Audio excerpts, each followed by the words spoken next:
Nous allons maintenant passer au moment solennel de cette réunion, à la distribution du palmarès 2025 de l'Académie de Saint-Onge. Et mesdames et messieurs, le grand prix de l'Académie de Saint-Onge est attribué à Jean-Claude Casatsu, chef d'orchestre, pour l'ensemble de son œuvre pour la musique. Je lui ai demandé de nous rejoindre avec Olivier Dubois qui va nous le présenter.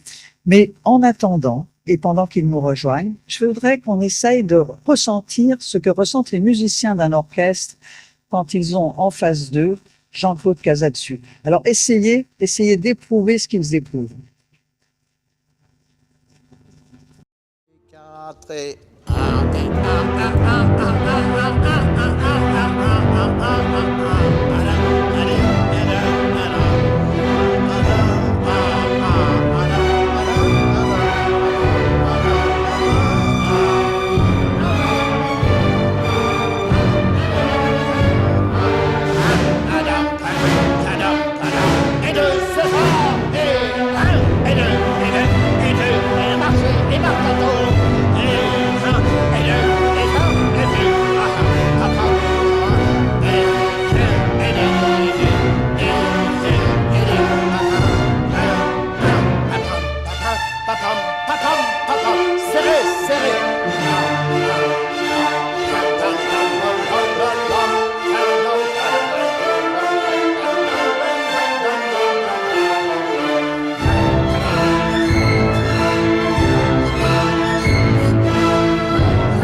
Jean-Claude Casatsu est issu d'une immense famille d'artistes. Louis, le patriarche, né en 1850, violoniste et guitariste, était tellement épris de musique qu'il décidait que tous ses enfants seraient musiciens. Il n'a pas été loin du compte puisque 8 de ses 9 enfants s'y soumettront et je crois en vivront d'ailleurs de la musique. Depuis 5 générations d'artistes se succèdent. Sa mère, Gisèle Casatsu, était une grande comédienne. Grâce à son père qui avait acheté un moulin, elle découvre l'île de Ré à l'âge de 8 ans. Puis elle y a acheté une maison des années plus tard, bien avant que Jean-Claude lui-même en fasse de même donc à son tour. Une sœur comédienne, une autre peintre, un frère compositeur, sa fille Caroline, primée par l'Académie de Saint-Onge en 2007, et chanteuse lyrique. 2 de ses petits-fils sont musiciens, et bien sûr, j'en passe énormément. Expliquer cet atavisme familial n'est pas aisé, même pour un psychiatre, issu lui-même d'une famille de 5 générations successives de médecins, psychiatres ou neurologues. Mais revenons à Jean-Claude. Son grand-père, Henri, compositeur, ami de Saint-Saëns et de Néguère, lui fait découvrir à 4 ans le violon. Sa grand-mère l'amène à un concert où il est submergé d'émotions par la musique de Wagner. Il débuta comme percussionniste, enregistra des disques de Brel, Aznavour, Sinatra, fit la première télévision de Johnny Hallyday, tout en étudiant la direction d'orchestre avec Pierre Boulez. Il est nommé directeur musical du Châtelet, puis chef permanent de l'Opéra de Paris et de l'Opéra Comique.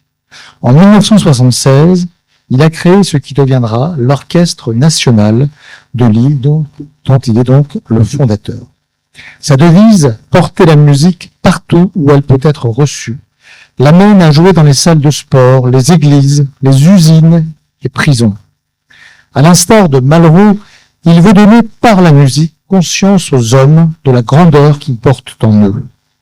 Son rayonnement est international. Il a joué dans 45 pays et les plus grandes scènes, j'en cite quelques-unes, Monaco, Singapour, Montréal, Baltimore, Saint-Pétersbourg, Berlin, Lisbonne, Séoul, Sao Paulo, Buenos Aires, Monte-Carlo, Philadelphie, etc.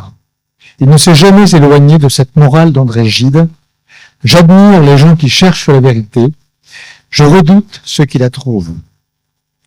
Jean-Claude Casadesus est grand officier de l'Ordre national du mérite et de la Légion d'honneur, commandeur des arts et des lettres.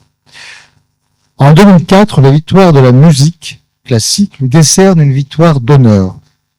Déjà 9 salles de musique, essentiellement dans le Nord, portent son nom. Dieu doit beaucoup à Bach, qui tutoyait l'éternité, dit-il.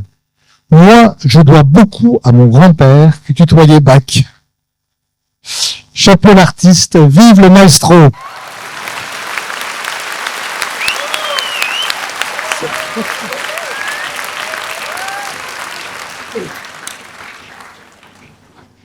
Je ne sais plus quoi dire. Vous avez tout dit, là. Donc, je voudrais d'abord vous exprimer ma reconnaissance pour l'honneur que vous me faites. Je ne m'y attendais pas du tout. J'ai connu Royan il y a de nombreuses années, puisque j'ai eu la joie de pouvoir y exercer mon métier dans le Festival de musique contemporaine. À ce moment-là, j'étais directeur adjoint de l'Orchestre des Pays de la Loire, à la création duquel j'avais contribué aux côtés d'un autre maître qui était Pierre Dervaux, un grand chef d'orchestre français. Et j'ai pu diriger les grandes œuvres contemporaines de l'époque. Et puis, je ne suis pas revenu à Royan, je crois, depuis, je vais pas dire le nombre d'années, mais y revenir aujourd'hui me touche énormément, comme l'honneur que vous me faites en ayant décidé, à ma grande surprise, de me donner cette formidable récompense. Je vous remercie et je vous félicite, vous tous, pour ce que vous faites pour la culture.